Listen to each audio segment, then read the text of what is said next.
Main levée, regard possédé, ferveur religieuse à l'américaine, nous sommes en Algérie dans une salle de prière clandestine. Tous ces fidèles sont des protestants, des nouveaux convertis qui en appellent à Jésus, un crime dans ce pays musulman désormais passible de la prison. Et pourtant, ces évangélistes n'hésitent pas à montrer leur visage au nom de Dieu. Mes frères, Dieu est notre Sauveur. Et c'est lui qui va nous trouver une place au paradis. Un endroit où nous nous sentirons bien. En Algérie, les conversions au christianisme sont de plus en plus nombreuses. On parle de 1000 nouvelles recrues par an. Le mouvement s'étend sous la pression des évangélistes et s'affirme comme un véritable concurrent face à l'islam, officiellement déclaré religion d'État.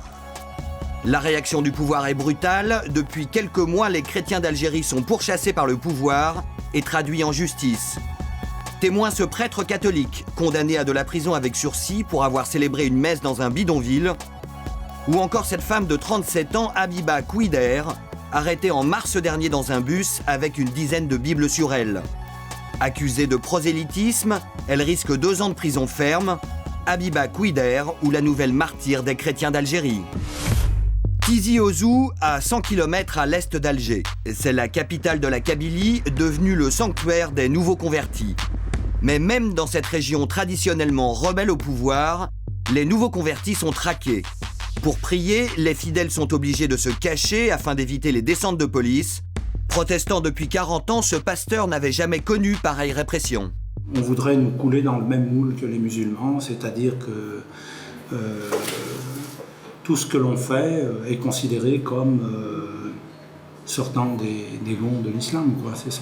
On nous ordonne de fermer les églises, on nous assigne, on nous taxe de prosélytes, etc.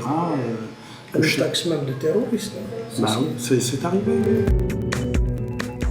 À côté du pasteur, un directeur d'école, lui aussi protestant, qui vient d'être arrêté puis viré de l'éducation nationale. Son crime ? Avoir autorisé le tournage de ce clip de propagande dans son école. Les enfants sont chrétiens, mais le bâtiment, lui, appartient à l'État.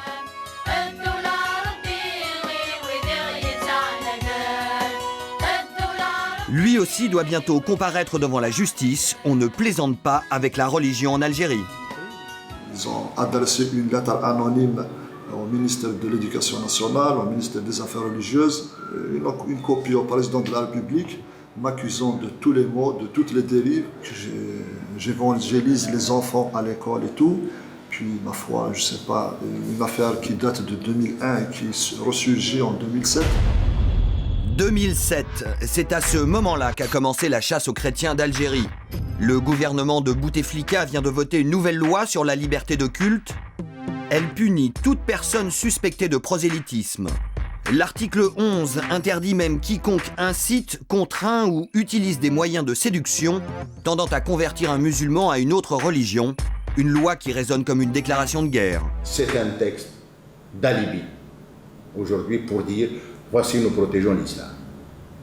Or, c'est un texte, c'est une grave manipulation qui n'a rien à voir avec la protection de l'islam, mais qui peut servir aujourd'hui d'un instrument de répression. On veut qu'il n'y ait pas d'existence, de cohabitation du christianisme en Algérie.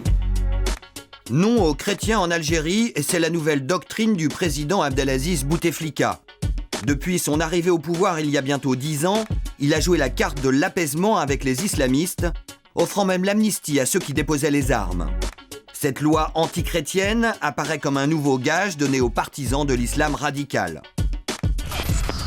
Le siège du Haut Conseil islamique au centre-ville d'Alger, véritable tour de contrôle des affaires religieuses. Son président est aussi le conseiller spécial de Bouteflika, et pour lui l'urgence est à la défense de l'islam contre la poussée des évangélistes. Les évangélistes s'introduisent chez nous de manière agressive, et nous ne pouvons pas tolérer ça. On n'accepte pas les mouvements secrets dans notre pays, car cela perturbe la politique, et nous ne voulons pas mélanger la politique et la religion. Politique ou religion, impossible de faire la différence. Les pressions s'accentuent sur les églises protestantes, mais aussi catholiques. Pasteur expulsé, visa refusé aux religieux, lieu de culte fermé, la vie quotidienne des chrétiens d'Algérie tourne à la persécution.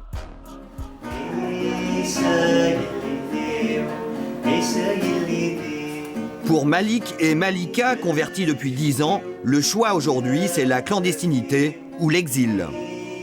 J'ai pensé déjà à y aller quelque part en France ou un pays étranger.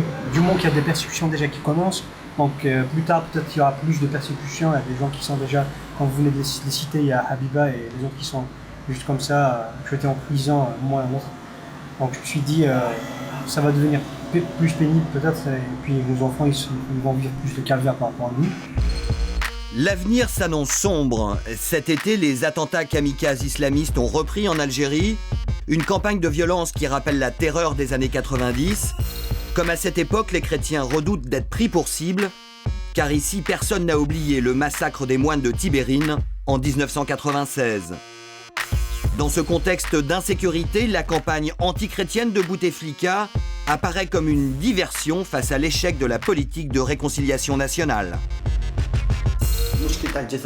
Le problème de l'Algérie n'est pas celui de la religion ou des conversions. Le problème est celui de trouver de quoi manger. Le problème est économique. Le problème est sécuritaire. Franchement, entre un chrétien et un kamikaze qui se fait exploser sur des bacheliers, la différence est de taille quand même. Les 20 000 chrétiens d'Algérie sont aujourd'hui suspendus au verdict du procès de Habiba Kouider. Plusieurs fois reporté, il devrait se tenir avant la prochaine visite de Bouteflika en France prévue en janvier. D'ici là, la chasse aux croisés reste ouverte.